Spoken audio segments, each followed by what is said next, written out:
नमस्कार, Ambala breaking news देख रहे हैं आप। और कन्हैया कुमार को कांग्रेस की CWC यानी कांग्रेस वर्किंग कमेटी में शामिल कर लिया गया, जिसके बाद पूरी की पूरी कांग्रेस अनिल विज के निशाने पर आ गई।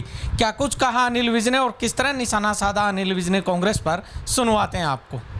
खून से खून मिल जाता है, ब्लड ग्रुप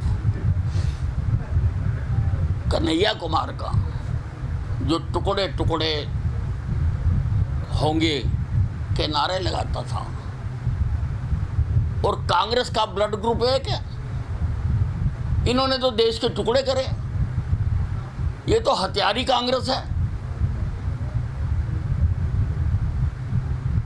लाखों लोगों का कत्ल हुआ,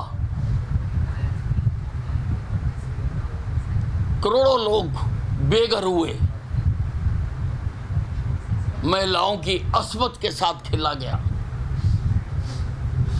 जब देश का बंटवारा हुआ तो कांग्रेस का तो ब्लड ग्रुप वही है। ये ब्लड ग्रुप राहुल गांधी आजकल लेह लद्दाख के दौरे पर है और इसी दौरे को लेकर हरियाणा के गृह मंत्री अनिल विज ने बड़े ही मजाकिया अंदाज में कटाक्ष किया और कहा कि राहुल गांधी वहां गए हैं जहां 3 इडियट जाकर बैठे थे और राहुल गांधी ऐसी जगह खोजते रहते हैं। राहुल गांधी तो लेह में वो जगह देखने गए थे जहां पर 3 इडियट फिल्म्स के 3 इडियट जाके बैठे थे, वो झील के किनारे। वो जगह देखने गए थे क्योंकि वो ऐसी जगह ढूंढते रहते हैं। कांग्रेस नेता दिग्विजय सिंह ने नू जैसे हालात मध्य प्रदेश में करने के बीजेपी पर आरोप लगाए हैं, जिस पर पलटवार करते हुए हरियाणा के गृह एवं स्वास्थ्य मंत्री अनिल विज ने कहा कि नू हिंसा किसने करवाई है, सबको बेनकाब करूंगा और फिर मैं कांग्रेस से सवाल पूछूंगा। क्या कुछ कहा अनिल विज ने, सुनवाते हैं आपको। देखिए, अभी तो नू दंगे की सच्चाई बाहर आना बाकी है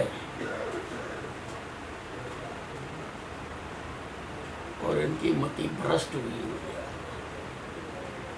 विश्व हिंदू परिषद कोई कार्यक्रम कर रही होगी तो बीजेपी दंगा क्यों कराएगी? दंगा तो कोई और ही कराएगा और उसको करूंगा बेनकाब, फिर पूछूंगा कांग्रेस से सवाल। जेडीयू के राष्ट्रीय अध्यक्ष लल्लन सिंह ने प्रधानमंत्री नरेंद्र मोदी पर निशाना साधते हुए कहा कि अगर नरेंद्र मोदी फिर से सत्ता में आए तो अंबेडकर का लिखा हुआ संविधान वो बदलकर नरेंद्र मोदी संविधान कर देंगे, जिसके बाद लल्लन सिंह अनिल विज के निशाने पर आ गए और अनिल विज ने तीखा प्रहार करते हुए अपनी प्रतिक्रिया दी। की बातों का संज्ञान भी नहीं लिया करते, जवाब भी नहीं दिया करते। संविधान हिंदुस्तान के चुने हुए लोग बनाते हैं, पार्लियामेंट बनाते हैं, वहां पे चुने हुए प्रतिनिधि बैठते हैं। ऐसा कहकर वो हिंदुस्तान की व्यवस्था का अपमान कर रहे हैं।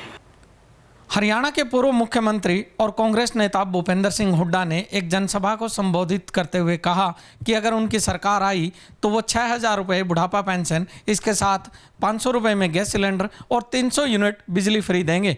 जिसके बाद भूपेंद्र सिंह हुड्डा अनिल विज के निशाने पर आ गए तो अनिल विज ने सामने से सवाल दागते हुए कहा कि क्या पहले भूपेंद्र सिंह हुड्डा मुख्यमंत्री नहीं रहे? क्या उस दौरान बुजुर्ग नहीं थे? क्या उस दौरान बिजली नहीं थे? और क्या कुछ कहा अनिल विज ने, सुनवाते हैं आपको। पहले भी मुख्यमंत्री रहे, पहले बुजुर्ग नहीं होते थे, पहले गैस के सिलेंडर नहीं होते थे, पहले बिजली नहीं होती थी, क्यों नहीं करती फ्री?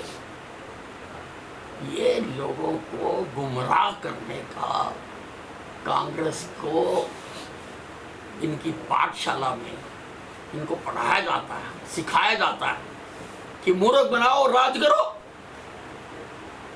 ये कांग्रेस की संस्कृति है, कल्चर है कांग्रेस का। ये हुड्डा साहब ही नहीं कर रहे, सारे देश में ये यही कर रहे हैं। पंजाब के सीएम भगवंत मान ने नरेंद्र मोदी पर कटाक्ष करते हुए कहा कि प्रधानमंत्री कभी भी कुछ भी बोल देते हैं। और तो और भगवंत मान ने यह भी कहा कि प्रधानमंत्री ने नोटों का रंग अपनी जैकेट जैसा करवाया है, जिसके बाद भगवंत मान अनिल विज के निशाने पर आ गए। और क्या कुछ कहा अनिल विज ने, सुनवाते हैं आपको। इसको मैं दूसरे ढंग से लूँगा कि मान जी को हर चीज में नोट नजर आते हैं, कौन किस रंग की जैकेट डाल रहा है उससे वो नोटों का मिलान करते हैं, क्योंकि उनकी सोच समझ में हर वक्त नोट, उनकी पार्टी में नोट, उनके मेंटर केजरीवाल के साथी जेल में तो नोट ही नजर आएंगे। अंबाला से जुड़ी तमाम खबरों के लिए आप बने रहिए हमारे साथ। हमारे Facebook page Ambala breaking news पर, यूट्यूब पर हमें सब्सक्राइब कीजिए, साथ ही प्ले स्टोर से हमारी मोबाइल ऐप ज़रूर डाउनलोड कीजिए।